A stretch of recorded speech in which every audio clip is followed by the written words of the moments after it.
Eh, Hugo es ingeniero bioquímico por el Instituto Politécnico Nacional. Ha trabajado en desarrollo analítico en la industria farmacéutica, ambiental, alimentaria y en áreas de investigación de productos naturales. Ha apoyado a la COFEPRIS y al Centro Nacional de Plaguicidas a desarrollar metodologías de análisis de nitrosaminas y plaguicidas. Es especialista senior en espectrometría de masas en Waters, donde ha trabajado desde hace 20 años. Los dejo con él. Hola, ¿qué tal? Buenos días a todos. Otra vez Hugo Cortés con las nitrosaminas. Ya me ha tocado esta semana estar en varios foros. Trataré, de hecho, platicaba con Luis, estuvimos en el bootcamp por allá de la UST. Y pues bueno, el día de hoy, ¿de qué les quiero hablar? Sí, efectivamente de nitrosaminas, pero me gustaría revisar un poco lo que pasa con la guía de la COFEPRIS. Porque yo sé que muchos de ustedes ahorita con esa etapa 1 están todos bien apurados haciendo el análisis de riesgo y viendo, así que rogándole a los dioses de la cromatografía que no aparezca ninguna nitrosamina. Entonces, el día de hoy vamos a ver qué pasa para la etapa 2, a lo que nos vamos a enfrentar. Ese momento donde te digan, oye, ¿sabes qué? Tienes nitrosamina. Obviamente eso va a generar un tema bastante interesante en el ámbito económico, en donde pues hay que invertir en un equipo comandando un análisis con un tercero. Yo creo que ahorita estamos corriendo esa parte y pues todos estamos tratando con el CPCA, etcétera, etcétera, tratando de ver la manera en la que, por favor, que no haya nitrosamines o alguna nitrosamina involucrada en el proceso de manufactura. Entonces, pues bueno, nitrosaminas, originalmente la historia nos habla desde el 2019 que hablábamos de nitrosaminas en metformina, ranitidina, sartanes, pero aquí un tema que quiero puntualizar específicamente es que cuando hablábamos de estas nitrosaminas eran pequeñas nitrosaminas, las cuales nos platicaban que venían principalmente de los procesos de síntesis de los apis en aquel entonces, y pues la famosa contaminación que nosotros veíamos con la recirculación, el reuso en este caso de los solventes, que al final la dimetilformina nos formaba esa famosa nitrosamina. Pero eso fue hace ya algunos años, que ya se ha trabajado bastante en el tema, pero de repente hace ya un poco más de 2 años, a alguien se le ocurrió, oye, si tienes una mina primaria o secundaria, ¿qué pasa si tienes presencia de nitritos con condiciones de temperatura y de acidez? Se puede formar el famoso nitroso API. Y es cuando nos llega la sorpresa, prácticamente en el 2022, donde empieza a haber retiros en el mercado de productos farmacéuticos, no por estas nitrosaminas pequeñas, sino por nitrosaminas que están relacionadas directamente con el API. Entonces, ese es uno de los retiros más sonados que se empezaron a escuchar en la industria, y de ahí pues se desencadenó una serie de eventos donde de repente la EMA sacó un listado de quién sabe cuántas nitrosaminas que abarcaban más de 150, y la FDA obviamente no se quedó atrás y sacó su propio listado. En el FDA me llama mucho la atención el azul brillante, porque eso nos limita el uso de este colorante en muchas formas farmacéuticas. Ya saben que los formuladores y el marketing, oye, cambian el azul porque si es amarillo, es igual al de la competencia. Entonces, solo les dejo el dato del azul brillante, no está en la guía de la COFEPRIS, pero bueno, en el bootcamp nos platicaban que viene una versión 2.0 de la guía, que va a venir, no lo sabemos todavía nadie, vamos a esperar a finales de este año, principios del siguiente, a ver qué es lo que sucede. Pero espero que no metan ese azul brillante, porque si no, ya no es solo pensar en los APIs, ya también estamos involucrando esos temas de marketing que muchas veces en diferentes tus tabletas o tus jarabes. Bueno, salió la guía de la COFEPRIS y aquí la sorpresa fue bastante difícil de asimilar para todos, en donde hablamos de 200 fármacos, que es el catálogo básico que nosotros vamos a ver, y de los cuales estamos viendo un análisis de 122 nitrosaminas. El impacto fue bastante interesante porque cuando salió la guía yo me puse a mapear un cliente que hace 2 años, 3 años, le comenté, yo voy a hacer nitrosaminas, y dijo, no, yo no tengo ni metformina, ni sartanes, ni ranitidina, no me interesa. Obviamente voy a regresar con él en unos cuantos días. Oye, ¿qué crees? Hice un mapeo de tus productos y resulta que tienes una línea de antigripales. ¿Y qué crees? Que todos los antigripales que tú utilizas se ven impactados porque tienen clorofenamina. Entonces ahí es donde yo les aseguro que ahorita que ustedes ya revisaron su listado se dieron cuenta, oye, si nos impacta más de la mitad de todos los productos que actualmente comercializamos. Y en el ámbito económico, si es uno de tus productos líderes, híjole, ahí el tema económico se vuelve bastante crítico. Pero quiero revisar con ustedes el tema de la guía, ¿no? ¿Qué dice la guía y hacia dónde nos vamos a dirigir en las pruebas confirmatorias? ¿Y por qué necesitamos cierto tipo de tecnología para este tipo de análisis? Lo primero que yo extraigo de la guía es que nos habla de un análisis de tipo cual y cuantitativo. Eso es lo que tenemos que no perder de vista, que nos va a pedir en este caso la guía. Ok, y cuando tú hablas de un análisis cual y cuantitativo, ¿a qué se refiere la guía? Y más adelante en la guía te dice que tu método debe ser específico y selectivo. Debes de trabajar con un análisis cuantitativo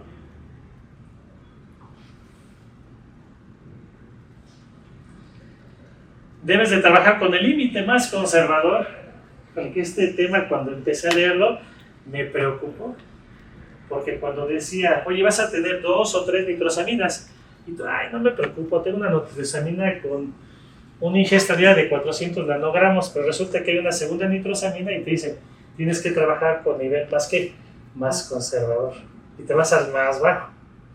Y entonces, si por alguna circunstancia tu mezcla que tiene paracetamol, clorfenamina, esos 3, 4 APIs, tienes uno que dice 8 nanogramos por día, ¿qué creen? Lo que diga de los otros murió y nos vamos a ir que a los niveles más bajos. Bueno, yo he hecho mis ejercicios y hay unos casos de mezclas bien interesantes que yo, a ver si con los equipos más sensibles voy a llegar. La otra parte es la correcta preparación de muestras. Actualmente, cuando hablamos de metformina, sartanes, mezclas con glimenclamida, hidroclorotiazida, pues hablamos que las concentraciones entre los APIs son similares. Pero ahorita con esta guía, prácticamente a lo que nos está llevando es a que si yo tengo un paracetamol con 300 miligramos y tengo una fenilefina con 10 miligramos, las diferencias en concentración son ¿qué? Pero muy diferentes.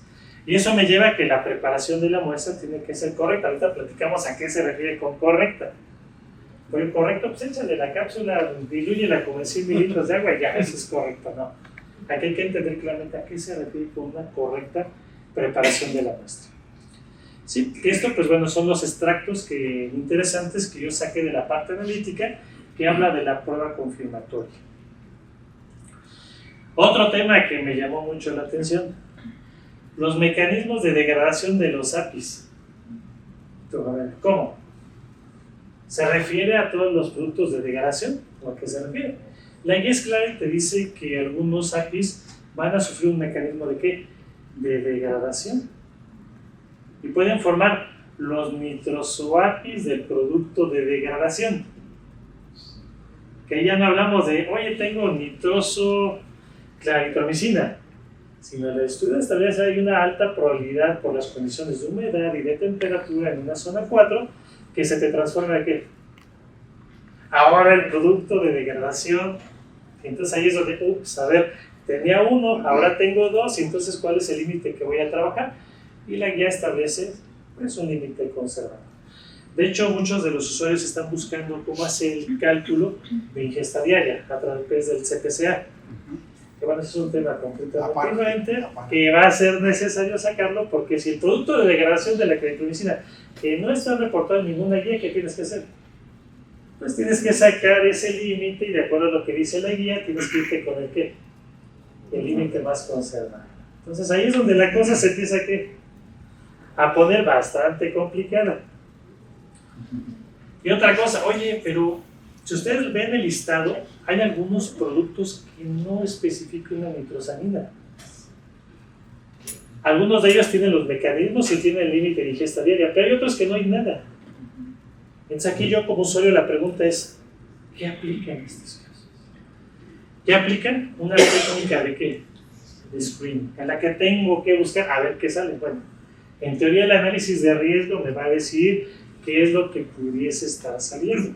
Y la técnica de screening se enfoca en función de quién? Del análisis de riesgo. Pero si ustedes como científicos, la parte analítica, ¿qué van a hacer? Mejor lánzate un screen a ver qué sale, porque capaz que el análisis de riesgo, por ahí mi compañero se le olvidó que tienes crosscarmelosa, que tiene nitritos y puede formar ¿qué? La nitrosamina. Eso va a ser un tema bien interesante de divergencia que va a haber entre la gente analítica que dice, yo voy a hacer lo que me dice el análisis de riesgo, y no va a faltar gente que piensa como yo, que va a decir, yo quiero ver qué salen en estas cosas. O sea, aquí la COFEPRIS no es clara en el sentido de, pues, no, ¿qué voy a hacer? ¿A qué se refiere? O sea, el producto de degradación del API, o que ese producto de degradación se pueda transformar en ¿qué? En otro nitrosoapi adicional que tengo que investigar durante el proceso de ¿qué? De degradación. Y lo más interesante es que no tenemos estándares de nitrosoapis de los productos de degradación. Ahorita estamos sufriendo con tener los nitrosoapis de ¿quién? De los fármacos.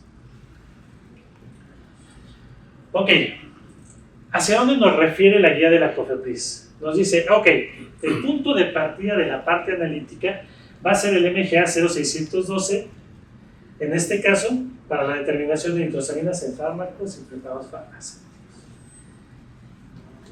El MGA tiene una limitante.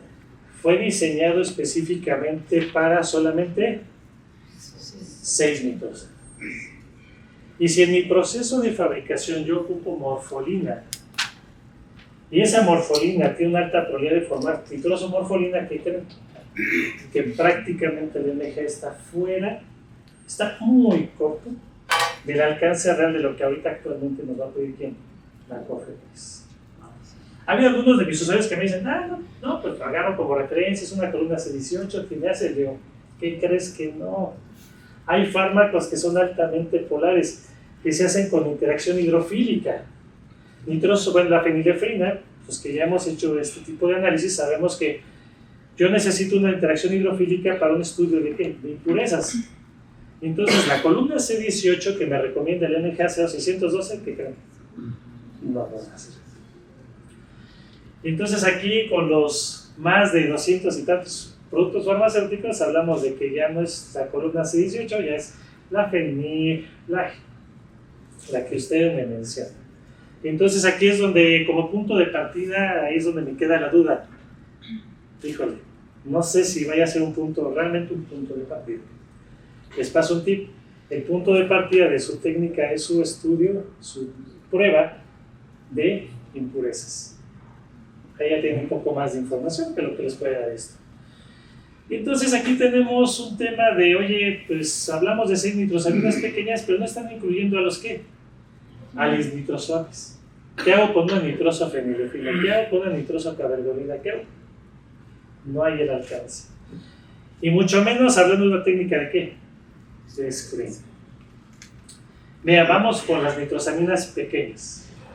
Originalmente el MGA 0612 para 6 nitrosaminas en tabletas estaba perfecto, bueno, más o menos, porque cada forma farmacéutica tiene excipientes diferentes y eso a qué nos lleva a que realmente no era tan robusto como pues bueno, se ha pensado durante estos años. De hecho, a mí me ha tocado hacer análisis con ese MGA y me han salido cosas bien raras que ahorita les voy a presentar.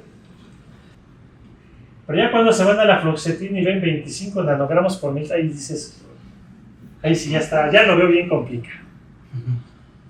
Y hay casos más locos como el citalopram, que ven hasta dónde nos lleva. Digo, no está tan loco como la metformina, pero está en esa zona de los que va a ser complicado verlos si no tenemos una detección con algún espectrómetro de gases. Pues bueno, con el tema de nitrosaminas ya han habido intentos de métodos por UV. De hecho, los primeros intentos se hicieron con algunos antihipertensivos. Y pues bueno, lo que vamos a ver es lo propio de un detector de UV, hay que separar cromatográficamente, etc. Solo que yo tengo unas dudas, ¿no? Imagínense que yo puedo ver esta molécula, el Ramipril, lo veo perfectamente en el detector de UV. Ahí les va un hueco de la regulación. En teoría, yo debería, para que decir que un pico es puro y pueda hacer un análisis selectivo, ¿qué necesito? Pues demostrar la pureza del pico. Y regularmente, ¿cómo lo hacemos? Pues ocupamos las 4 aristas de detección para la pureza. El famoso valor de ángulo de pureza, que algunos le llaman threshold, el isográfico de absorbancia, el análisis en 3D y el análisis de segunda derivada. Que si tiene cumplimiento de estos 4, perfectamente el sistema va a hacer que el pico va a ser puro, que esto es lo que ustedes regularmente hacen en el día a día. ¿Dónde está el hueco regulatorio? Que la COFEPRIS, ¿a dónde los está llevando? A espectrometría de masas. Tenemos que hacer una demostración de que ese pico realmente es ese pico por espectrometría de masas. Ahí es donde, pues les digo, es un hueco en la regulación. ¿Por qué? Porque no considero que puede haber algunos compuestos que se pueden ver con un detector de UV. Y trae a alguien de la COFEPRIS, alguien que los audite, y les diga, a ver, quiero ver tu análisis. Sí, el método está validado, es específico, preciso, etc. ¿Y el masas? No, pero es que igual que los métodos de impurezas que tenemos de este lado, ahí es donde yo creo que le falta un anexo donde diga técnicas analíticas que llegan a qué, pues a nivel de sensibilidad, etc. Pero bueno, eso vamos a ver si tiene en la COFEPRIS guía 2.0. Si no, para mandarles un mensajito ahí. Entonces, pues bueno, como necesito un masas, a pesar de esta situación de pureza espectral, no me es suficiente para decir si es o no es la. En ese sentido, yo como espectrometrista de masas concuerdo, porque hay moléculas que tienen el mismo peso y tienen el espectro de absorción prácticamente igual. De hecho, si yo les pregunto a ustedes, el espectro de absorción UV visible entre nitroso, fenilefrina y fenilefrina, ¿cómo es? Es el mismo. La única diferencia, ¿dónde radica? En el grupo nitroso. Entonces, ahí les va otro tema interesante. Y resulta que todos los nitrosoapis tienen isomería estructural. Muchos de ellos no van a encontrar un pico, al menos van a encontrar ¿qué? Y con isomería estructural ahí es donde si la cromatografía no tuvo la capacidad de separarlos, seguramente el pico te va a decir que es puro, cuando la realidad es que el pico no era ¿qué? Entonces ahí es donde, pues bueno, voy a hacer una copla. Al menos si yo hago un análisis por V, tengo que mandar a hacer un análisis por masas o comprar un equipo de masas. ¿Para qué? Para hacer el confirmatorio del V no me es suficiente por la naturaleza de isomería estructural que van a presentar estos famosos nitrosoapis. Entonces ahí es donde me voy a un detector, uno de los más sencillitos, un simple cuadrupolo, cuya función es filtrar todas aquellas moléculas con pesos diferentes. ¿Qué tan diferentes? Más de 0.5 daltones, el sistema perfectamente va a separar entre un compuesto y el otro. Eso me da un canal altamente selectivo que si yo hablo de impurezas, prácticamente no solamente tengo la parte del UV, sino también voy a tener la masa del compuesto y puedo verificar ese tema de las isomerías estructurales con diferencias pequeñas. Y entonces yo complemento mi análisis. Ahora no solamente al auditor le muestro la parte de ¿qué? Del UV. Ahora también me digo, mira, ve las masas. Todo el tiempo tiene la consistencia del 147.2 que corresponde a la nitrosa. Entonces, ahorita con el hueco que tenemos en la regulación, sí o sí tenemos que trabajar con ¿qué? Con la parte de masas para hacer la confirmación. Ya que he hecho la confirmación, no sé qué pasa en la rutina, a lo mejor ya no va a ser tan necesario, pero es la parte que hay que evaluar. Bueno, ese es un ejercicio que hicimos hace mucho tiempo en donde estábamos haciendo el análisis precisamente de la NDMA a concentraciones prácticamente arriba de los 2 nanogramos, pero bueno, estoy inyectando muchísimo más. ¿Qué más tiene de interesante estos sistemas de simple cuadrupolo? Ustedes han escuchado en muchos foros que hablan de los nitritos. Y por todos lados nitritos igual excipientes, nitritos igual al agua. Déjenme les platico que me ha tocado ver transformaciones de nitrosaminas a nivel de mi columna, en donde si el agua con la que yo estoy trabajando tiene dibutilamina, y como el método MGA 0612 que tiene ácido, si trabajan arriba de 40 grados y el agua con la que están trabajando trae nitritos, ¿qué creen que le pasa a la pobre molécula cuando va entrando en la columna? Se transforma en nitrosamina. Yo batallé 2 años con nitrosodibutilamina porque no sabía por qué en los blancos me estaba saliendo esa nitrosamina. Y hasta que tuve mi momento de lucidez científica y dije, si tiene dibutilamina y tengo las condiciones ideales para formar una nitrosamina, se va a formar la nitrosamina.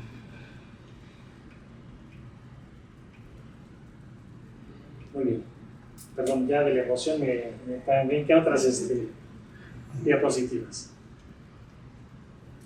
Estábamos aquí. Okay. Entonces, aquí es donde ya a nivel de rutina se va a ver sumamente importante el análisis de quién, de los nitritos. Muchos excipientes están atascados con nitritos.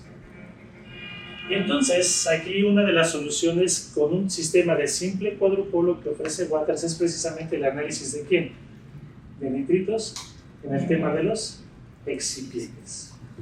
Entonces, el hecho de tú tener un detector de UV con un espectrómetro de masas de simple cuadrúpolo, pues te da la posibilidad de ¿qué? De hacer esa confirmación, y si te sale el compuesto, tienes la posibilidad de ¿qué? De hacer el análisis de nitritos para ver en qué parte del proceso, excipiente, agua, etcétera, pudieses tener esa concentración de nitritos que está formando la nitrosamina. Entonces, con un sistema simple cuadrupolo, perfectamente podemos ver tanto nitritos como confirmar realmente la pureza, en este caso en el análisis.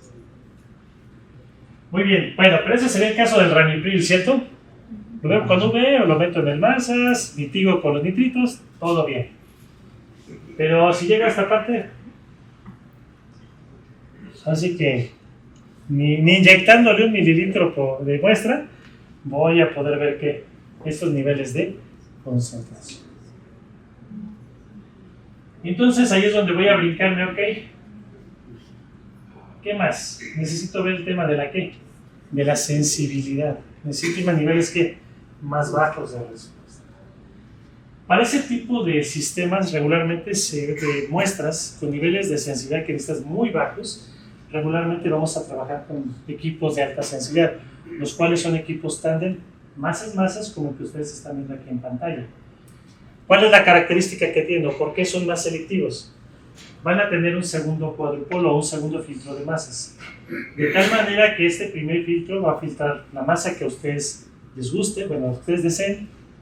La celda de colisión rompe la molécula y el segundo cuadrupolo solamente deja pasar que el fragmento de la molécula que a ustedes le indiquen. Eso lo vuelve más que más selectivo, es un doble filtro. Aparte de la columna que también separa. Son 3 corazones los que aquí ya tenemos en la separación.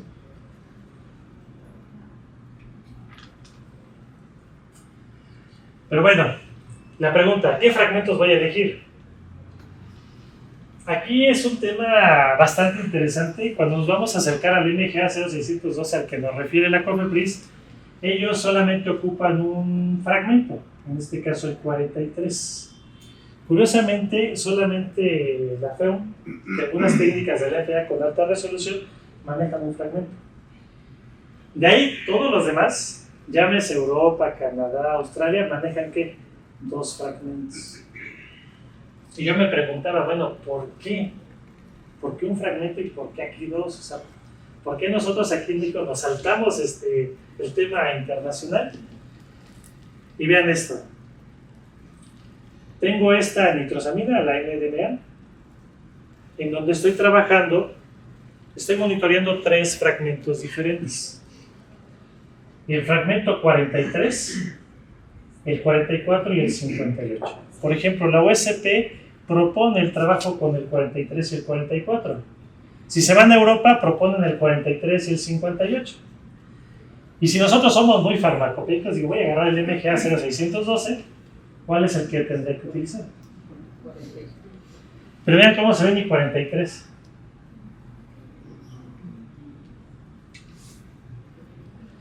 Estos fragmentos, véanlos como longitudes de onda. Es como tener 220, 280 y 320. Si buscas algo muy selectivo, ¿qué longitud te agarras? La 320, que es donde nada absorbe. Y si agarras la 210, ¿qué va a suceder? Todo absorbe. Y yo, como soy bien flojo para separar cromatográficamente, ¿qué hago? Me voy a la 320. Entonces, aquí es un tema muy similar, en donde si yo tomo este fragmento 43, voy a tener muchos problemas. Ahorita van a ver qué tipo de problemas. Entonces, lo ideal, ¿qué sería? No, ¿sabes qué? Voy a agarrar el fragmento aquí, 58 y el 44. Mejor le hago caso a la USP, o le hago caso a Canadá, y mejor la forma ahí la dejo así como que escondidita, porque no me ayuda en lo más mínimo para este tipo de análisis. Pero bueno, en espectrometría de masas, ¿cómo debo de llevar a cabo la identificación? Este cuadrito se ocupa regularmente en temas de plaguicidas. En la farma no existe. Desde mi perspectiva debería de existir, porque si tú tienes un sistema simple cuadrupolo con masas, una alta resolución, que hay muchas técnicas de ese tipo, pues aquí claramente te dice cuántos iones tú deberías estar utilizando. Y aquí para las técnicas masas que propone el MGA 0612, pues cuántos iones deberías de estar trabajando. 2. Por eso cuando le pusieron 1 yo me quedé así como que, ¿por qué? ¿Qué pasó ahí, no? Bueno, bien, menciono un ion radio del 30% que ahorita voy a platicar con ustedes de eso. Y entonces, ok, Hugo, 1.2 nanogramos tengo que comprar un masas. ¿Cuál masas? En el mercado van a encontrar, ¿qué? N cantidad de equipos de masas. Van a tener desde sistemas como este, el Cronos, de baja sensibilidad, hasta equipos Absolute de ultra alta sensibilidad. Yo les recomendaría, antes de comprar un modelo, primero hagan su listita de qué fármacos me impactó, qué concentraciones necesito, y en base a eso, no le digo a mi jefe, oye, este te cuesta 5 pesos, este te cuesta 20, pero no necesitamos el de 20, con el de 5 es suficiente. Claro, yo como Guartes quisiera que todos me compraran el de 20, ¿no? Pero entonces aquí es donde precisamente uno debe de, antes de hacer cualquier planteamiento y buscar a cualquier proveedor, primero me siento, agarro mi listado y saco ¿qué? Todos estos datos para ver realmente cuál va a ser el alcance que yo necesito en el lugar donde estoy trabajando. Claro, si son control de calidad es una cosa, porque si son desarrollo es otro tema. Allí están los productos que apenas van a salir al mercado y tienen que hacer esa evaluación. Muy bien. Entonces, deben de tener al menos dos iones. Y aquí claramente yo digo, para NDMA me agarro el 58 y el 44 para esta técnica. Eso es para nitrosaminas pequeñas. Pero ¿qué pasa con los nitrosoapis? Aquí tengo un ejemplo con la nitrosofenilefrina, donde tengo el 137, el 119, 91 y 61. Aquí es muy evidente con cuáles me voy a quedar, los que tengan la mayor sensibilidad. Yo me quedo con el 91 y el 61. ¿Sí? En masa les va a tocar igual que en el V. Aquí ya no se llama longitud de onda, aquí se llama transición. Vean, si yo le hago caso a lo que me dice el MGA 0612 y tomo el ion 43, cuando yo llevo a cabo una adecuabilidad, un vial inyectado cierto número de veces, 5 o 6, ¿hacia dónde me lleva mi variación? 25%. Y esto es evidente porque el piquito se ve que la línea base se subió muchísimo. Pero si yo digo no, si viene el auditor le voy a decir no, yo tomé la referencia de la USP, ¿hacia dónde nos lleva? Hacia un 4%.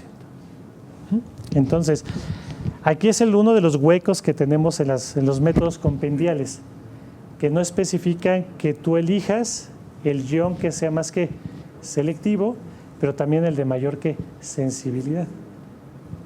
Ahí, cuando tú tomas una monografía, un método, quedas cuadrado, es 43, 44, es 43, 58, no. Al final, todos los métodos compendiales que existen claramente te dicen, este es el método de referencia y tienes que validar la técnica. Si la voy a validar, mejor me quito de problemas y digo adiós al 43 y me quedo con ¿qué? pues con iones que sean mucho más que selectivos.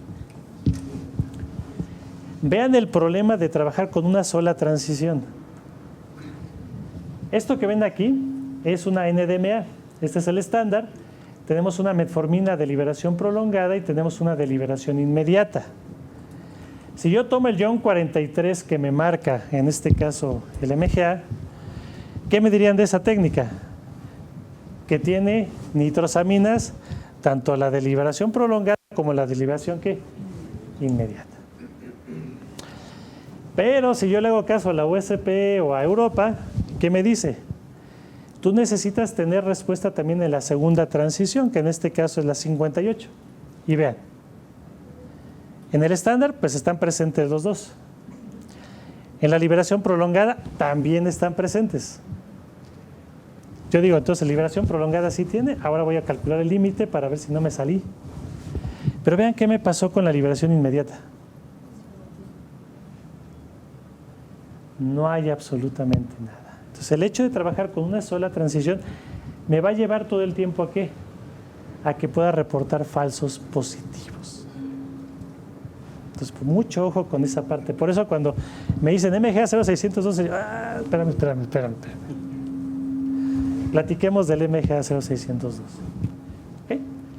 Entonces debo tener un mínimo de ¿qué? De 2 transiciones en el análisis. Siguiente parte. Interferencias isobáricas. Hay moléculas, estructuralmente hablando, que la masa es la misma y los fragmentos también son los mismos.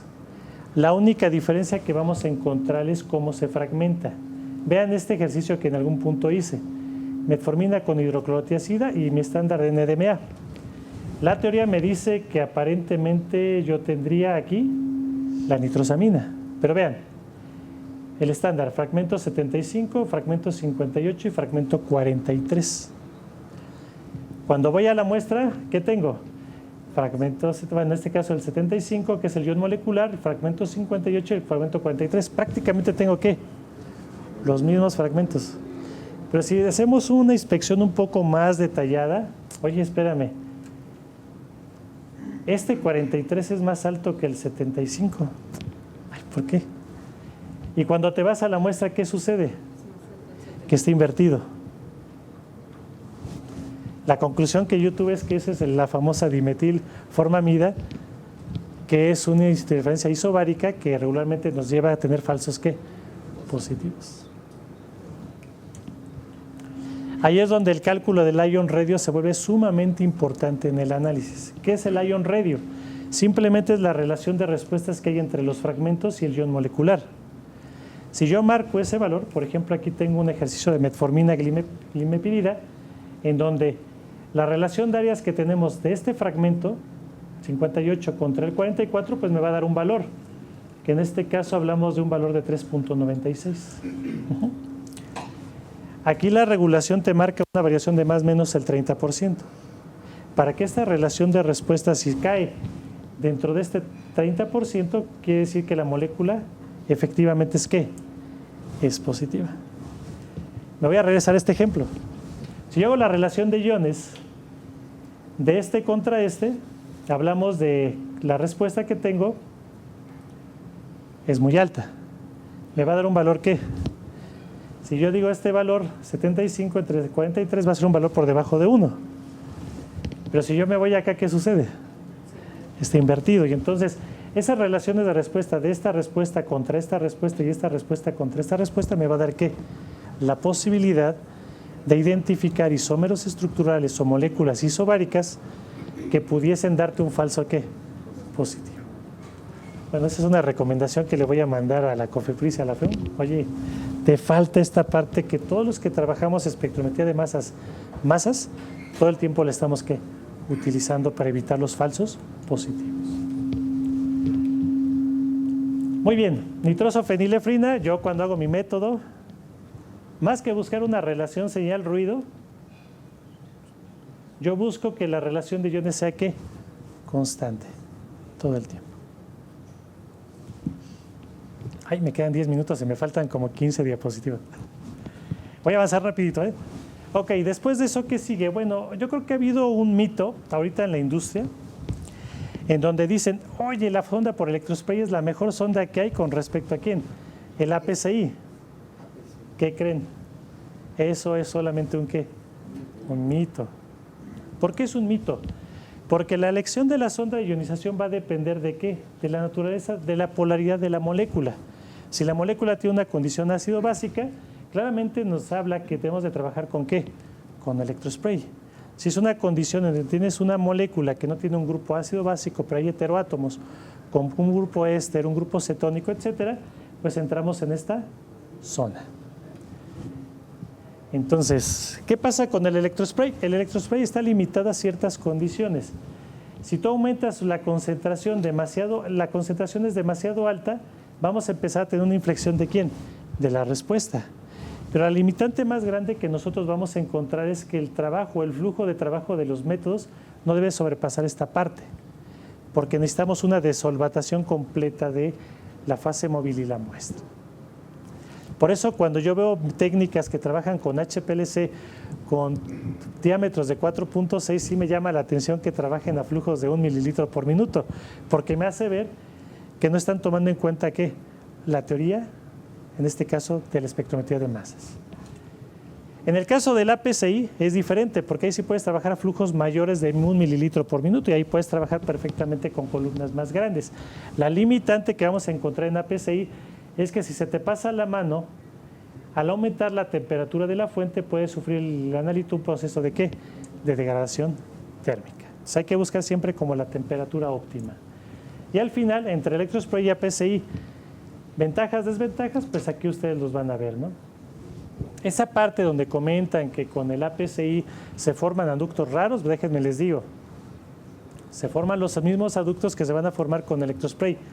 Pero el electrospray tiene la desventaja que si hay sodio en la fase móvil, se forma rápidamente ese aducto de sodio y les va a disminuir la sensibilidad de una manera muy, pero muy drástica. Entonces la elección de la sonda pues más bien va a depender de la naturaleza del analito. Para un equipo, para tener esa robustez en un equipo, ¿qué voy a necesitar? No una fuente, necesito ¿qué? Que ese equipo tenga la posibilidad de ¿qué? De intercambiar varios tipos de fuentes. Bueno, aquí les presento varias, de hecho ya en tiempo pues no me da el tiempo para explicárselas, pero la que sí les quiero platicar es la fuente Unispray. Es un electrospray modificado en donde lo que nosotros estamos haciendo es una desviación de los iones y esto va a permitir que esta sonda, su equipo que actualmente tienen, bueno, si es un equipo de la marca que represento, oye, me falta sensibilidad, ¿tengo que comprar otro equipo? ¿Cuánto te falta? Mira, si tuviéramos el doble o 4 veces más, con eso quedo bien. Con el puro cambio de la fuente de ionización, ¿qué voy a lograr? Que la respuesta aumente. ¿Solamente con quién? Con el cambio de la fuente, sin necesidad de agarrarme y comprarme ¿qué? Un equipo mucho más caro. Bueno, ya vimos la parte específico y selectivo. Me voy a brincar porque ya me dijeron que ya estoy fuera de tiempo. Solventes, ¿qué es lo que hace un equipo realmente sensible? La manera en la que transfiere los iones a través del equipo de masas. Este es un ejercicio donde vemos claramente cómo el solvente me impacta en la sensibilidad. Y no solamente el solvente, sino también la pureza del nitrógeno. Vean metanol grado B, se ve bien bonito, pero cuando se van al metanol A, la línea base se sube, me impacta completamente la sensibilidad. Para eso todas las ópticas de enfoque regularmente lo que hacen es que mueven los iones dentro del masas. En el caso de los equipos que nosotros tenemos esta parte que se llama stepway, en donde lo que va a hacer es desviar todo lo que son moléculas neutras, solventes, ese tipo de impureza las manda ¿a dónde? A los desechos. Y solamente lo único que va a brincar y va a dar sensibilidad son realmente los iones. Eso habla que el nivel de ruido lo va a disminuir. Bueno, déjenme, les digo que el tema de los solventes, me he peleado tantos años con las nitrosaminas, con los solventes, porque luego Baker me cambia de un lote a otro y veo una diferencia en ¿qué? En el nivel del ruido. Entonces, ese tipo de tecnologías nos permite tener más controlada esas variaciones o esa parte de los lotes a lotes en los solventes. ¿Sí? ¿Hasta dónde debo de llegar? Los equipos de triple cuadrupolo de alta sensibilidad nos permiten, vean qué concentraciones nos permiten ver. Nitrosoapis, sé que me van a preguntar, oye, ¿y los nuevos nitrosoapis? Pues bueno, nitrosofenilefrina, vean los niveles de relación señal-ruido que nosotros estamos obteniendo con un valor de 1.25 nanogramos. Pero como les digo, tienen que evaluar si necesitan un equipo tan sensible. Tenemos otras opciones como el micro y como el XS, donde si ustedes se fijan, pues bueno, el nivel de respuesta es que completamente diferente, pero a pesar de tener este que es menos sensible, pues sí me da el análisis o la estadística que yo necesito. Bueno, eso es en cuanto al tema de sensibilidad. Vámonos a la parte del análisis cuantitativo. Cuando hablamos de análisis cuantitativo no podemos dejar de fuera lo que es la precisión y la linealidad. Y muchos me han preguntado, oye, ¿cuánto es el coeficiente de variación que debería de tener? ¿O cuál es el rango de trabajo que yo debería establecer? Pues bueno, yo siempre tomo como referencia el capítulo 736 de la USP, donde claramente me habla de ¿qué? De los requerimientos analíticos para este tipo de análisis. Categoría 1 es contenido, potencia, valoración. Categoría 2 habla de ¿qué? De impurezas. Si bien el auditor, a ver, ¿de dónde sacaste ese rango? Me voy a la USP, de aquí. Porque no hay otra referencia a nivel internacional que les dé ¿qué? Esta información. Pues bueno, aquí es donde aquí hay un tema controversial entre los diferentes farmacopeas, porque la FDA y la FEU me dice que hay que hacer un RCD de una sola inyección, de un solo vial, inyectado por sextuplicado, y la variación debe ser mayor de ¿qué? Del 10%. Pero la OSP me dice un tema completamente diferente. Él dice, no.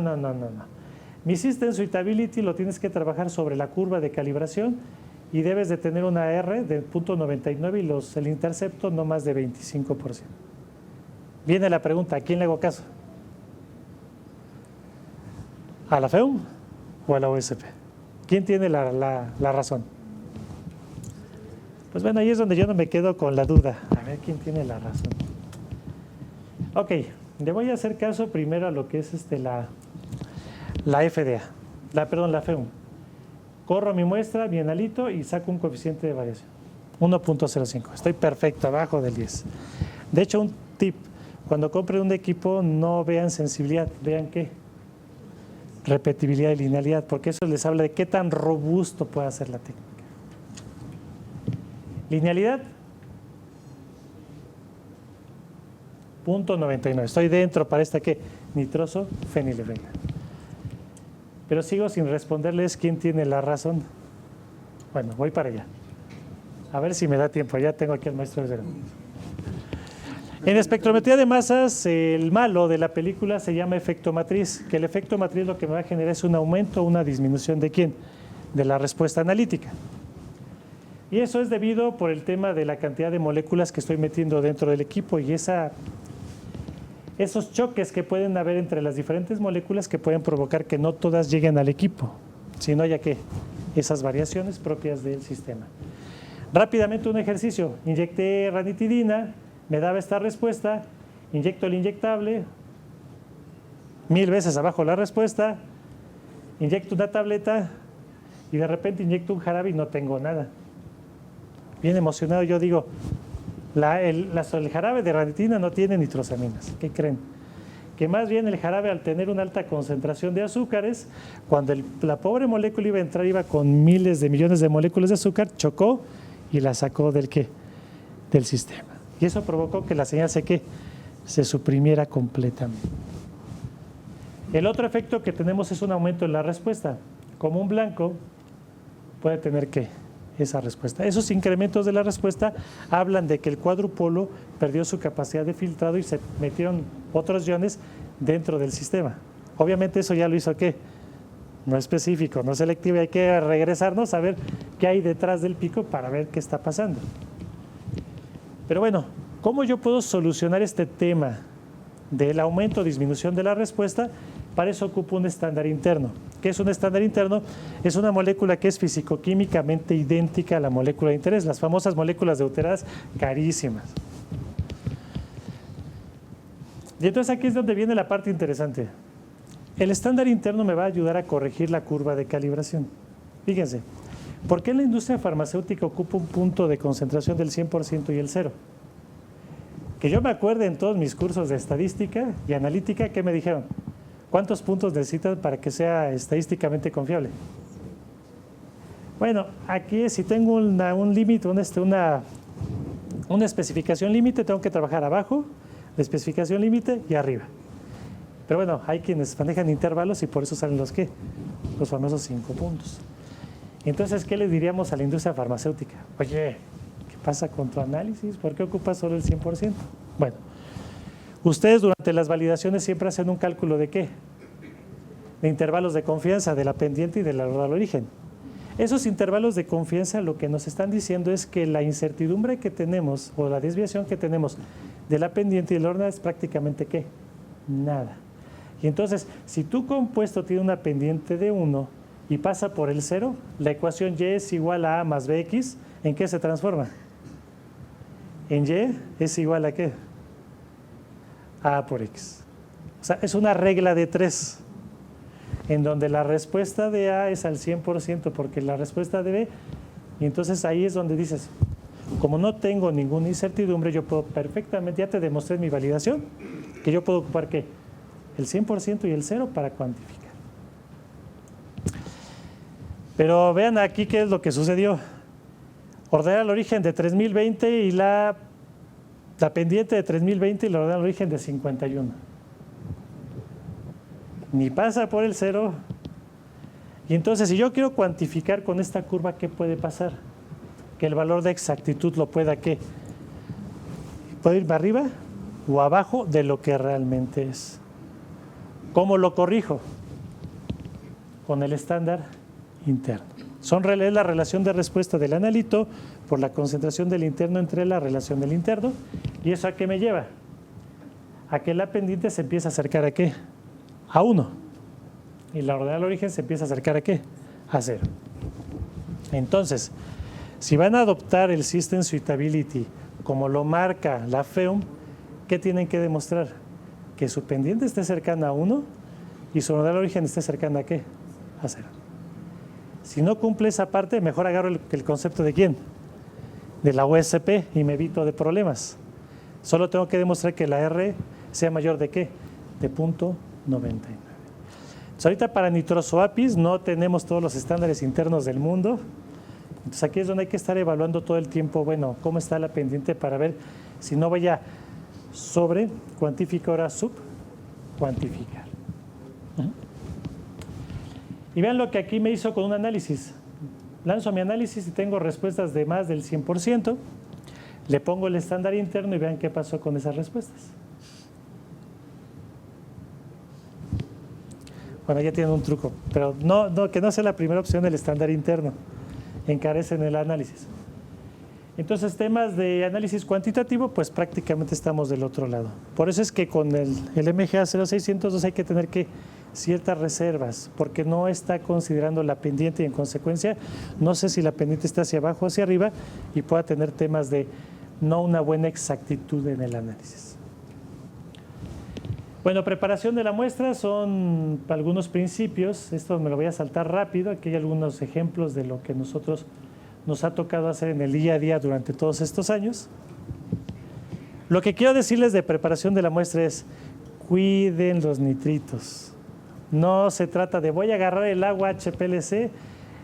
La fase móvil del equipo es masas, pero la de preparación de la muestra es HPLC. No, porque tenemos una alta concentración de ¿qué? Nitritos. Su material, oye, yo lo lavo con jabón. ¿Qué creen que traen los jabones? Nitritos. Pues ahorita ya con todo lo que hemos investigado en temas de columnas, ya hay formación de nitrosaminas dentro de ¿quién? Y entonces su análisis de riesgo, que todos están preocupados con el proceso de manufactura, ojo, ya me han tocado lugares donde metes la materia prima, no sale nada. Metes el producto terminado y sale con nitrosaminas. ¿Y a quién le echas la culpa? La manufactura. La granulometría húmeda. Pero cuando tú te vas a investigar tu agua, te das cuenta que realmente quien estaba contribuyendo a la formación era ¿quién? El laboratorio. O sea, los pobres de producción, quién sabe cuántas cosas les cambian. Bueno, hacen circo, maroma y teatro, pero el culpable, ¿quién era? El lado analítico. Que ese es uno de los huecos que también tenemos, ¿dónde? En el análisis de riesgo. Porque todos estamos bien metidos en excipientes y manufactura, pero se nos está olvidando, ¿qué? La parte analítica. ¿Cuántas veces no han cuantificado impurezas desconocidas que venían de los jabones? ¿Qué más puedo hacer con los equipos de masas, aparte de todo el tema de las nitrosaminas? Los famosos mecanismos de degradación. Como le decía, la FEUM nos habla de degradación, pero no nos especifica con claridad hacia dónde me debo de mover. Y entonces, ¿qué me dicen mis clientes? Oye, Hugo, ¿cómo le hago para yo saber mis productos de degradación? Porque a veces estoy analizando como 30 picos, de esos quién sabe si todos sean del API. ¿Qué es lo que puedo hacer? Para eso tengo los equipos, tengo dos tipos de instrumentaciones. La instrumentación por masas, que es la que platicamos ahorita de alta sensibilidad. ¿Cuál es el requisito para que yo pueda hacer un análisis, un estudio de estabilidad de un equipo de masas? Que yo tengo información de las moléculas. Los equipos masas no pueden identificar impurezas desconocidas, solamente las que tienen que información. Entonces, por ejemplo, este es un ejercicio que, bueno, ¿qué es lo primero que tengo que hacer? Pues buscar en toda la literatura a nivel global. Le pregunto a Google o a la IA, oye, dime cuántos productos de degradación hay en esta cosa. Por ejemplo, ketorolaco pues maneja varias situaciones interesantes. Pero yo me voy a un caso práctico. Oye, yo quiero trabajar con nifedipino. ¿Cuál es la característica que debe tener la molécula? Que yo sepa la masa, pero que haya fragmentos comunes. Porque supone que es la misma estructura que cuando se rompe debe tener, ¿qué? Lados de la molécula que sean comunes. Y entonces fíjense aquí lo que hago. Yo primero fragmento el nifedipino, verifico dónde están todos los fragmentos y posteriormente lo que hago es fragmentar esos productos de degradación. Al final, ¿qué es lo que voy a tener? Una tablita con la información de quién, de cada uno de esos productos de degradación que estaba en la literatura, que impurezas desconocidas, híjole, ahí sí ya no me sirve el triple cuadrupolio y me tengo que ir a un equipo de alta resolución, en donde aquí no necesito información del compuesto. Yo puedo hacer una búsqueda en donde prácticamente el sistema va a llevar a saber cuál es el analito. Y lo más bonito que tengo yo con el equipo de tiempos de vuelo, o los equipos de alta resolución, es que yo le puedo poner la molécula. Yo me puedo imaginar mis mecanismos de degradación y le digo al sistema, oye, tengo glipicida y yo creo que durante la degradación va a haber una desmetilación, una descarboxilación. Yo lo meto al sistema y el sistema me hace un mapa precisamente de ¿qué? De todas las transformaciones en la degradación, con masa exacta. Y ya te va haciendo las propuestas de todos los posibles productos de degradación. Saqué un pico que me dio una masa de 128. Yo con este tipo de herramienta puedo decir, este efectivamente es un producto de degradación que nadie ha reportado a nivel ¿qué? Global.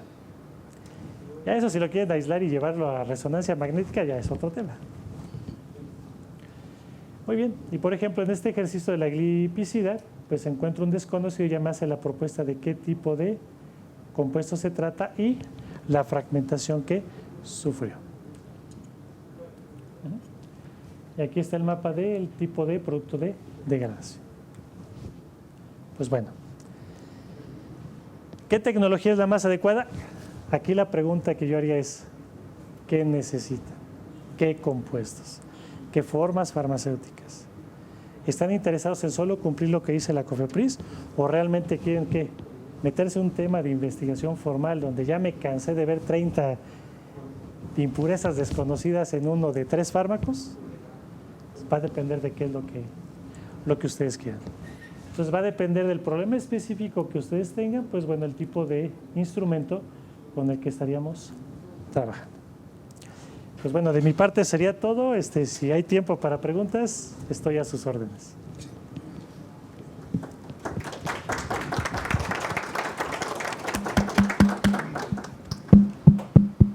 Bien, vamos con las preguntas. Seamos ahí un poquito muy claros en los 15 minutos.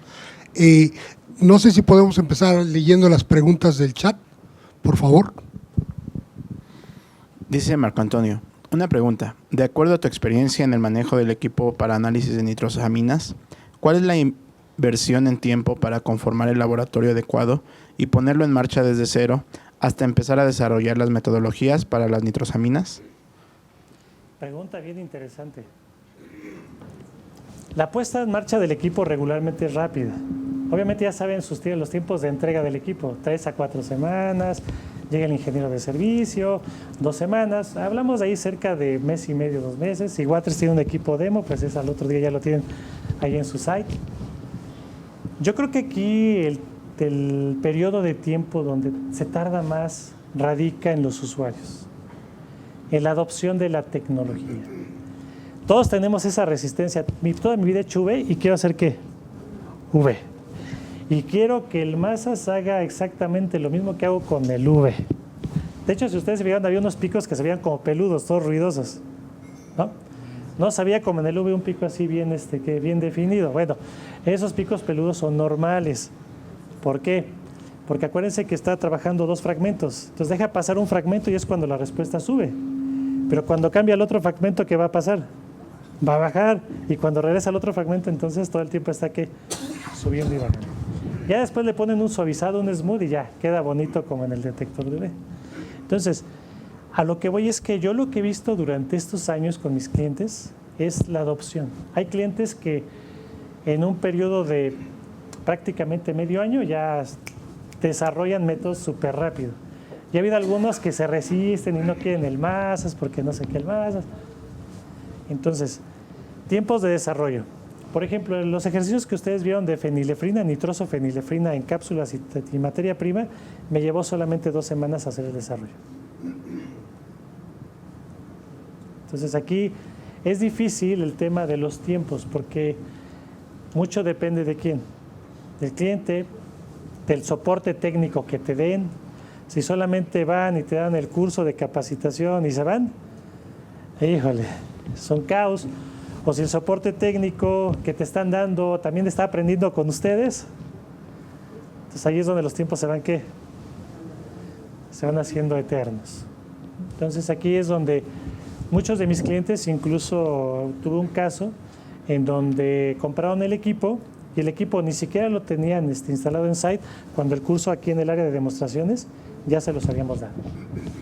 Cuando llegó el equipo, nosotros ya habíamos desarrollado su técnica de metformina de liberación inmediata, para que en el momento que llegó el equipo y se instaló, ahí en sitio ya hicimos el montaje. Entonces aquí es donde tienen que tomar en cuenta, digamos, todo este tipo de situaciones, el soporte técnico, el tema de los tiempos, pues bueno, ahí es donde me ha tocado ver tiempos de 2 meses a tiempos de 2 años. Incluso hay equipos que están parados y no los han podido echar a andar durante más de año y medio. Entonces, si ustedes me preguntan un tiempo regular, algo promedio, entre que se instale el equipo y todo, pues prácticamente hablamos de un periodo de 6 meses, al menos, ya con una buena adopción de la tecnología por parte del químico.